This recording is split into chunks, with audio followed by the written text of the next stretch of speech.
यह एडिटोरियल 12 जुलाई 2022 को Indian Express में प्रकाशित India's new West Asia approach is a welcome break with past diffidence लेख पर आधारित है। इसमें I2U2 समूह और I2U2 शिखर सम्मेलन में भारत की भागीदारी के संबंध में चर्चा की गई है। संदर्भ I2U2 चार देशों भारत, इजरायल, संयुक्त अरब अमीरात और संयुक्त राज्य अमेरिका द्वारा गठित एक नया समूह है। इसे आर्थिक सहयोग के लिए अंतर्राष्ट्रीय मंच international forum for economic cooperation का नाम दिया गया था।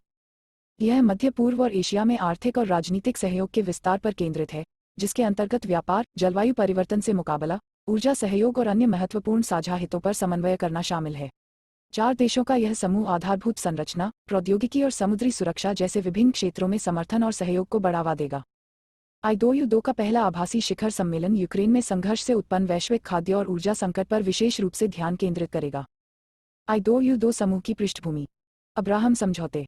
सितंबर 2020 में इजरायल, यूएई और बहरीन ने संयुक्त राज्य अमेरिका की मध्यस्थता में अब्राहम समझौते अब्राहम अकॉर्ड्स पर हस्ताक्षर किए, जिसने आगे इजरायल और खाड़ी क्षेत्र के विभिन्न अरब देशों के बीच सामान्य संबंधों की बहाली का मार्ग प्रशस्त किया।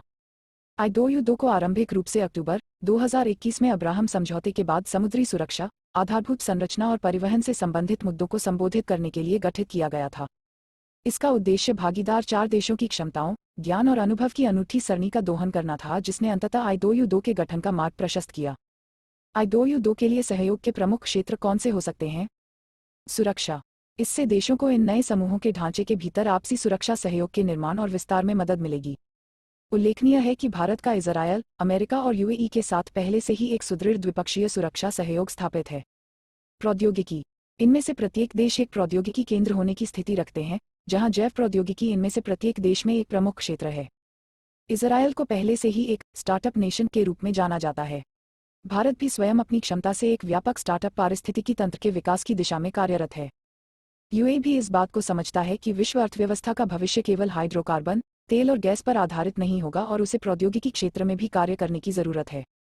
इस वर्ष मई में एक परियोजना शुरू की गई, जिसके तहत एक इजरायली कंपनी इकोपिया भारत में रोबोटिक सोलर क्लीनिंग प्रौद्योगिकी का निर्माण करेगी।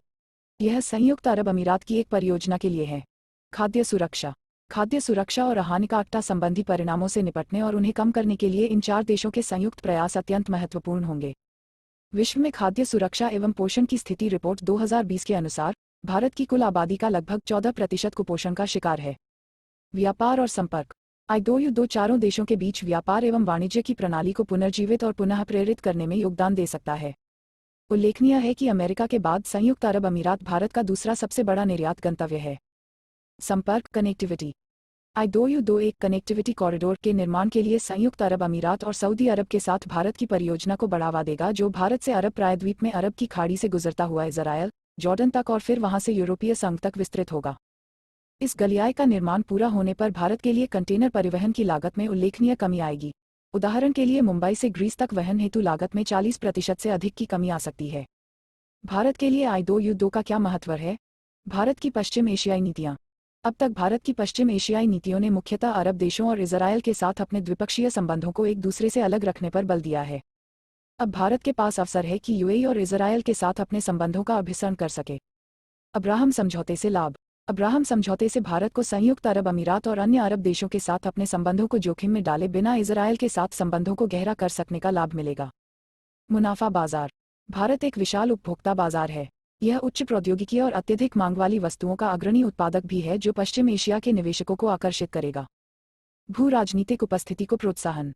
I2U2 विशेष रूप से पश्चिम एशिया में भारत की भू राजनीतिक उपस्थिति को बढ़ावा देगा और भारत रणनीतिक एवं आर्थिक रूप से स्वयं को प्रमुख विश्व खिलाड़ी के रूप में स्थापित कर सकेगा।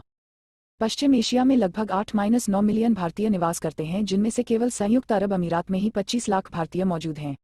वे भारत के सद्भावना दूत के रूप में अपनी उपस्थिति रखते हैं। पश्चिम एशिया के भारतीय समुदाय धन प्रेषण रेमिटेंसेस के माध्यम से भारतीय अर्थव्यवस्था में महत्वपूर्ण योगदान करते हैं।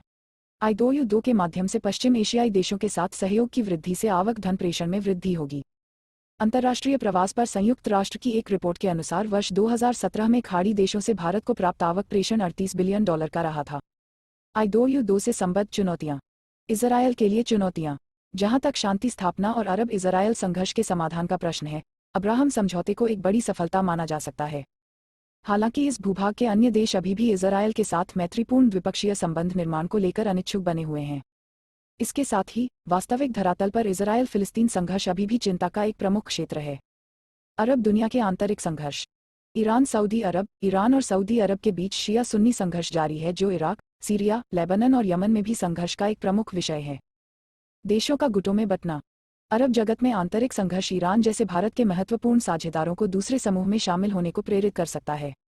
विकसित हो रहे नए समीकरण देशों को दो गुटों में बांट सकते हैं, जहां एक ओर चीन, पाकिस्तान, रूस, ईरान और तुर्की होंगे, जबकि दूसरी ओर भारत, इजरायल, अमेरिका और संयुक्त अरब अमीरात होंगे।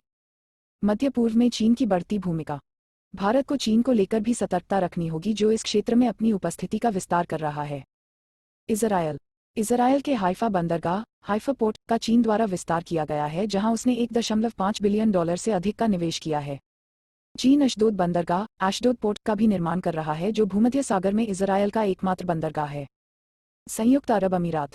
संयुक्त अरब अमीरात विश्व के उन पहले देशों में से एक था जिन्हें 5G परियोजना के लिए चीनी बहुराष्ट्रीय कंपनी हुआवेई, हवाई की सहायता मिली थी।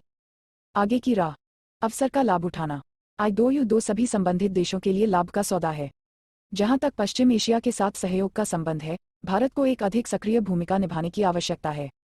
भारत को इस भूभाग में अत्यंत सतर्कता से आगे बढ़ने की आवश्यकता है, क्योंकि ऊर्जा सुरक्षा, खाद्य सुरक्षा, श्रमिक, व्यापार, निवेश और समुद्री सुरक्षा जैसे भारत के कई मूलभूत हित इस क्षेत्र से संलग्न हैं। पश्चिम एशिया में अन्य भागीदारों को आश्वस्त करना। भूभाग के दो देशों ईरान और मिस्र को विशेष रूप से आश्वस्त किए जाने की आवश्यकता है कि यह नई व्यवस्था उनके विरुद्ध लक्षित नहीं है। भारत के लिए अफगानिस्तान के वर्तमान संदर्भ में ईरान महत्वपूर्ण है। भारत को इस क्षेत्र में कूटनीतिक और रणनीतिक दोनों तरह की चुनौतियों से निपटना होगा। मिस्र का इस गठबंधन के सभी 4 देशों के साथ मैत्रीपूर्ण संबंध है, लेकिन फिर भी उसे आश्वस्त किया जाना चाहिए कि इस समूह से वह आर्थिक या राजनीतिक रूप से प्रभावित नहीं होगा। चारों देशों के बीच आपसी सहयोग। पश्चिम एशियाई क्षेत्र की जटिलताओं से निपटने की राह में कई चुनौतियां मौजूद हैं।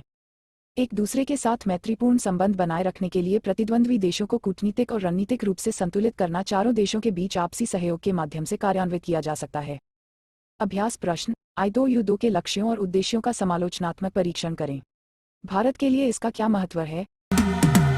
'Cause I've been living life right like I could just die any minute. Going for a ride down the side, PCH, country limit. I don't need